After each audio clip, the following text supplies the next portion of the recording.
Hi there, Richard Film here. So this is a kind of an unplanned video. Don't really like doing these, but I thought I must just give a tribute to another one of the greats that unfortunately passed away on Wednesday, the 4th of November, at the age of 75. I'm of course talking about Ken Hensley, the one-time keyboardist, guitarist and vocalist for Uriah Heep, amongst other bands.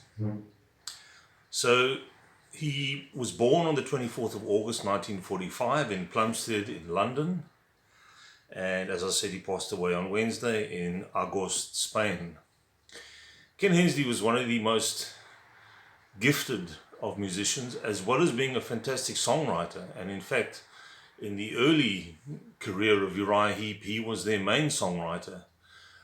He appeared on 13 of the studio albums of Uriah Heep and a couple of live albums as well.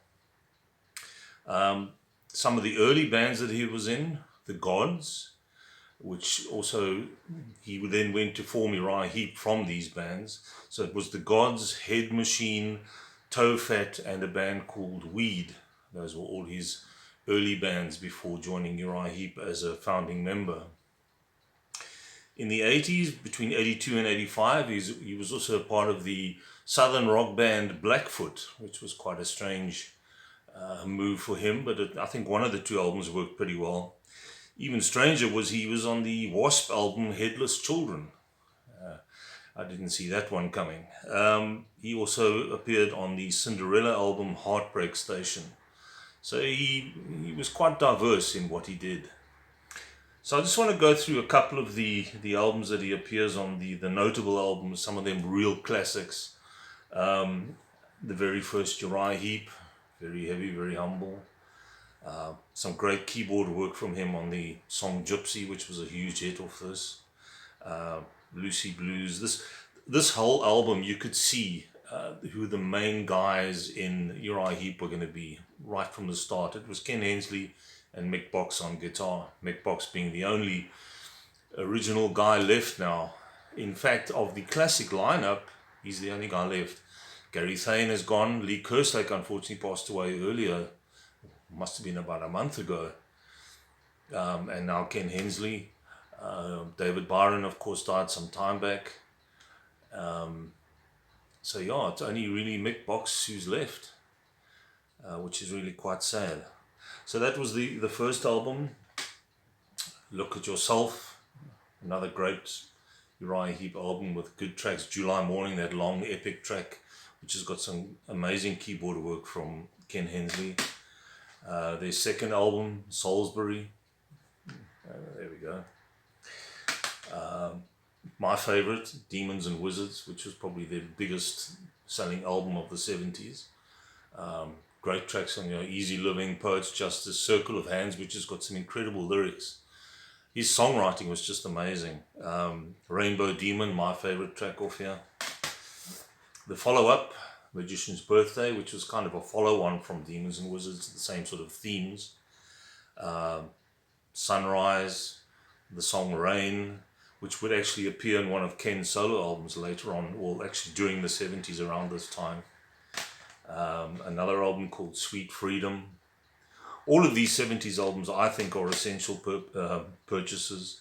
John Lawton then joined the band when David Byron had left, and Ken Hensley appears on this one as well, Innocent Victim, with that quite aggro cover there. So he's on there, as well as the Fallen Angel album. He also appeared on another John Lawton one called Firefly, which I have on vinyl somewhere here. There was also quite a cool compilation which came out in 2000, I think this was, Castle Communications label, Ken Hensley Anthology. And this gives you a good rundown of what he's done on his solo work, as well as I think Rain is on here. How Should I Know? Cold Autumn Sunday, that's a great track as well. This is a really nice one to get hold of if you can. His solo work, I have two on vinyl. He's made quite a few. I mean, later on he went into a gospel side of things, and quite a few released under that sort of genre. This is probably his most well-known solo work. Proud Words on a Dusty Shelf. Rain is the standout track on here, which actually appears on Magician's Birthday. When Evening Comes, From Time to Time, Fortune, Black-Hearted Lady, Cold Autumn Sunday. Great album.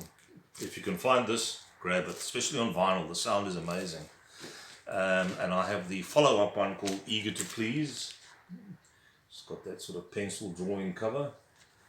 Also not bad, maybe not as strong as Proud Words, but also pretty good. And you know, it's guitar, keyboard, synthesizer, and vocals. He had a great voice as well, Ken Hensley. And when he was in Uriah Heep, his voice was kind of similar to David Byron, so they used to trade off each other, and there's some nice harmonizing going on between the two of them as well. So yeah, unfortunately, another great has left us. I mean, there's a lot of stuff that he's left us to listen to that we can always enjoy, but it's just kind of sad that apparently it was very unexpected. His brother posted a thing online saying that he died unexpectedly, so I'm sure later on we'll find out exactly what the problem was, but needless to say, he has now left us. And as I said, it's very soon after Lee Kerslake. This really has been a lousy year in so many ways, and let's just hope that before the year is out we don't lose too many more of these great musicians from the 60s and 70s. And that whole era are now starting to pass on. Guys in their late 60s and 70s, I suppose it's a natural thing, but it's still hard to lose these guys who were so iconic, and for me were part of the most productive and innovative and exciting time in rock music, the 60s and 70s. So there we go, unexpected little video, but I just thought I had to pay tribute to one of the greats, great keyboardist, singer, guitarist, songwriter, Ken Hensley. Have a good one, guys, and take care. Cheers.